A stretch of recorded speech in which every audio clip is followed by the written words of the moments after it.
అందరికీ నమస్కారం. వైఎస్ఆర్ పార్టీ నాయకులు ఆంధ్రప్రదేశ్ రాష్ట్రంలో అలజడులు సృష్టించాలని, మత విద్వేషాలు రెచ్చగొట్టాలని ఈరోజు రకరకాలైనటువంటి ఎత్తుగళ్ళు ఎత్తుతూ ప్రజల్ని దారి మళ్లించే కార్యక్రమాలు చేస్తూ ఉన్నారు. ఈరోజు టీటీడీకి సంబంధించినటువంటి గోశాలలో మరణాలు జరిగినాయి, గోమరణాలు జరిగినాయి అని చెప్పి ఒక కొత్త అసత్య ప్రచారానికి కరుణాకర్ రెడ్డి గారు దిగుతూ ఉన్నారు. ఈరోజు ప్రపంచవ్యాప్తంగా కోట్లాది మంది భక్తుల మనోభావాల్ని దెబ్బతీసే విధంగా ఇటువంటి తప్పుడు ప్రచారాలు చేయడానికి మరి కరుణాకర్ రెడ్డి గారు ప్రయత్నం చేస్తున్నారని చెప్పి ఖచ్చితంగా మనం అందరం కూడా చెప్పొచ్చు. తిరుమల తిరుపతి పవిత్రత మీద, స్వామివారి గురించి కూడా మరి గతంలో నల్లరాయది, దాని మీద చెప్పు విసిరితే ఏమవుద్ది, పెకలించేస్తామని చెప్పి మాట్లాడినటువంటి వ్యక్తి ఈ కరుణాకర్ రెడ్డి. ఇవాళ ఆయన వచ్చి ఇటువంటి ప్రశాంతతకు భంగం కలిగించే విధంగా ఇటువంటి ఆరోపణలు చేసే కార్యక్రమానికి వైఎస్ఆర్ పార్టీ నాయకులు దిగజారుతూ ఉన్నారంటే ఇవాళ మనం అందరం కూడా ఆలోచించాల్సినటువంటి విషయం. కోట్లాది దేవతలతో సమానమైనటువంటి గోమాత మీద కూడా ఇలాంటి తప్పుడు ప్రచారాలు చేయటానికి ఇవాళ వైఎస్ఆర్ పార్టీ నాయకులు దిగజారుతూ ఉన్నారంటే మనం అందరం కూడా ఆలోచించాల్సినటువంటి విషయం. గోమరణాల గురించి తప్పుడు ప్రచారం, 100 ఆవులు చనిపోయినాయి అని చెప్పి ఒక తప్పుడు ప్రచారాన్ని వాళ్ళు చేస్తూ ఉన్నారు. మామూలుగా గోశాలలో దాదాపు 2600 గోవులు ఉంటే అక్కడ వృద్ధాప్యం వల్ల కానీ, లేదైతే డెలివరీలో ఇబ్బందుల వల్ల కానీ, వ్యాధుల వల్ల కానీ యావరేజ్న ఒక 10 ఆవులు మరి అక్కడ మరణిస్తూ ఉంటాయి.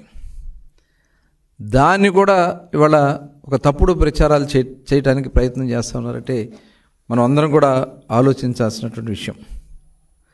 గడిచిన 3 నెలల్లో వృద్ధాప్యంగా కానీ, ఏదైతే మనం చెప్పినటువంటి వ్యాధుల వల్ల కానీ 40 ఆవులు మృత్యువాత పడితే అవన్నీ ఒకసారి చనిపోయినాయి, 100 ఆవులు చనిపోయినాయి అని చెప్పి తప్పుడు ప్రచారాలు చేస్తూ ఉన్నారంటే, అది కూడా ఫోటోలు, ఎక్కడో చనిపోయినటువంటి ఆవుల ఫోటోలు తీసుకొచ్చి అవి చూపించి ప్రచారం చేయడానికి మరి దిగజారుతూ ఉన్నారంటే ఇవాళ మనం అందరం కూడా ఆలోచించాల్సినటువంటి విషయం. గో సంరక్షణ శాల పైన తిరుమల తిరుపతి దేవస్థానం ఒక ప్రత్యేకమైనటువంటి దృష్టి పెట్టడంతో పాటు అక్కడ నిరంతరం సమీక్షించుకోవడం జరుగుతూ ఉంటుంది. దాదాపు 250 మంది గోశాలలో, 250 నుంచి 260 మంది గోశాలలో అక్కడ వాటికి పర్యవేక్షిస్తూ వాటి అవసరాల కోసం, సంరక్షణ కోసం అక్కడే ఉంటూ వాటికి గోశాల సేవలు చేస్తూ ఉంటే దాని మీద కూడా తప్పుడు ప్రచారం చేస్తూ జియో ట్యాగింగ్ జరగట్లేదని చెప్తున్నారు. ప్రతి ఆవుకి జియో ట్యాగింగ్ చేసి ఆ సంరక్షణ రికార్డులన్నీ కూడా ఎప్పటికప్పుడు అక్కడ పర్యవేక్షిస్తూనే ఉంటారు. అలాంటిది జియో ట్యాగింగ్ జరగట్లేదు. ఎవరి కోసం మీరు ఈ మాటలు మాట్లాడుతూ ఉన్నారో కరుణాకర్ రెడ్డి గారు తెలియజేయాలని చెప్పి నేను కోరుతా ఉన్నా. గత ప్రభుత్వం కన్నా కూడా ఇప్పుడు అధునాతనమైనటువంటి అక్కడ సదుపాయాలు ఏర్పాటు చేసి నిరంతరం గోవుల్ని సంరక్షిస్తూ ప్రతిరోజు శుభ్రపరచడం, బ్లీచింగ్ చల్లడం, ఇలాంటి ఆ కార్యక్రమాలన్నీ కూడా చేస్తూ ఉంటే అక్కడ శుభ్రత లేదని చెప్పి తప్పుడు ప్రచారం చేస్తూ ఉంటే ఇది చాలా దుర్మార్గమైనటువంటి చర్య. నిజంగా పోస్ట్ మార్టం చేయట్లేదని చెప్పి మాట్లాడుతూ ఉన్నారంటే ఏదన్నా వేరే రకాలుగా చనిపోయినట్టయితే అప్పుడు వాటికి పోస్ట్ మార్టం చేస్తారు. సహజ మరణాలకి పోస్ట్ మార్టం ఎందుకు చేస్తారు? వృద్ధాప్యంతో చనిపోయినటువంటి ఆవులకి ఇదంతా కూడా ఒక తప్పుడు ప్రచారం చేయటానికి వైఎస్ఆర్ పార్టీ నాయకులు చేస్తున్నటువంటి విషయాన్ని మనం అందరం కూడా గమనించాలా. గో సంరక్షణశాలలో రికార్డులు లేవని చెప్పి మాట్లాడుతూ ఉన్నారు. ప్రతిదీ జనన మరణ రిజిస్టర్ అక్కడ ఉంటాయి, మీరు కావాలంటే వెళ్ళి చెక్ చేసుకోవచ్చు. అంతేగాని ఆ వ్యవస్థపైనే, తిరుమల తిరుపతి దేవస్థానం పైనే ఇలాంటి తప్పుడు ప్రచారాలు చేస్తున్నటువంటి విషయాన్ని ఇవాళ చాలా మేము సీరియస్గా తీసుకుంటాం.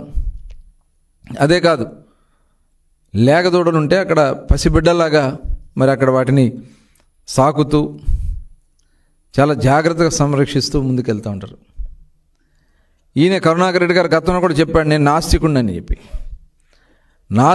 చెప్పి మరి ఇవాళ అవాస్తవమైనటువంటి మాటలు మాట్లాడుతూ ఉన్నారంటే మరి ఒకసారి వాళ్ళ యొక్క ఉద్దేశాలు ఏంటనేది మనందరం కూడా ఆలోచించాలి. నేను ఇందాక చెప్పినట్లుగా ఒక నల్లరాయి పెకిలించేసి ఏమవుద్దని చెప్పి మాట్లాడినటువంటి వ్యక్తి కరుణాకర్ రెడ్డి. ఆయన తిరుమల తిరుపతి దేవస్థానం గురించి మాట్లాడుతూ ఉన్నారు. ఆయన చైర్మన్గా పనిచేసినప్పుడు అక్కడ ప్లాస్మా టీవీ కుంభకోణం, తాళిబొట్లు కుంభకోణం, టికెట్లు అమ్ముకోవడం, డాలర్లు, గోల్డెన్ బంగారు డాలర్లు వస్తాయి మాయం చేయటం, ఇవన్నీ ఆ రోజున మీరు పాల్పడింది వాస్తవం కాదా? ఇవాళ దాని గురించి మీరు మాట్లాడగలరా? కోవిడ్ సమయంలో స్వామివారి లడ్డూ ప్రసాదాన్ని మరి మాయం చేసి వాటిని దారి మళ్లించింది వాస్తవం కాదా కరుణాకర్ రెడ్డి గారు? మీ కుమార్తె నీహారెడ్డి గారి వివాహాన్ని క్రైస్తవ ఆచారాలతో చేసింది వాస్తవం కాదా? మీరు తిరుమల తిరుపతి దేవస్థానం గురించి, హిందూ మత ఆచారాల గురించి మాట్లాడుతూ ఉంటే చాలా హాస్యాస్పదంగా ఉంది. ఆ రోజున తిరుమల తిరుపతి దేవస్థానం ఖజానాని దారి మళ్లించింది, కమిషన్లు కొట్టింది వాస్తవం కాదా? ఆ రోజున తిరుపతి కొండపైన అన్యమత ప్రచారాలకి తెరలేపడానికి ప్రయత్నం చేసింది మీరు కాదా? 7 కొండలుగా ఉన్నటువంటి తిరుమల తిరుపతి దేవస్థానానికి సంబంధించినటువంటి 7 కొండలు అవసరం లేదు, 5 కొండలకే పరిమితం చేయాలని చెప్పి ఆ రోజున చెప్పింది మీరు కాదా? మీరు ఇవాళ ఈ రకమైనటువంటి తిరుమల తిరుపతి దేవస్థానం యొక్క ప్రతిష్ట పెరుగుతున్నటువంటి దాన్ని చూసి తట్టుకోలేక, ఇవాళ అక్కడికి వస్తున్నటువంటి భక్తుల్ని చూసి మీరు తట్టుకోలేక, కేవలం మొన్న జరిగినటువంటి తొక్కిసలాటలో గోశాలకు సంబంధించినటువంటి అధికారిని హరినాథ్ రెడ్డి అనే వ్యక్తిని మరి ఇవాళ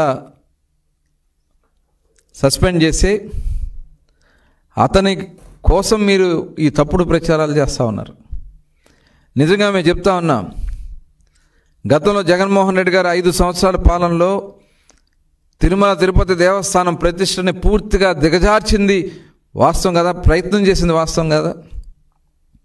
బస్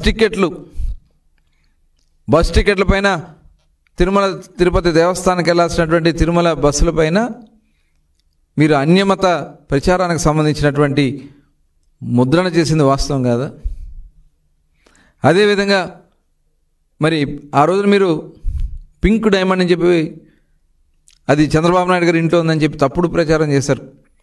అంటే తిరుమల తిరుపతి దేవస్థానాన్ని ప్రతిష్టను దిగజార్చడానికి మీరు చేసినటువంటి ప్రయత్నాలు, అలాగే పోర్టులో అనధికార తవ్వకాలు జరిగినాయి, అక్కడి నుంచి నిధులు చంద్రబాబు గారు తీసుకెళ్లారని చెప్పి తప్పుడు ప్రచారాలు చేశారు గతంలో. ఇవన్నీ మరి గతంలో మీ వాళ్ళే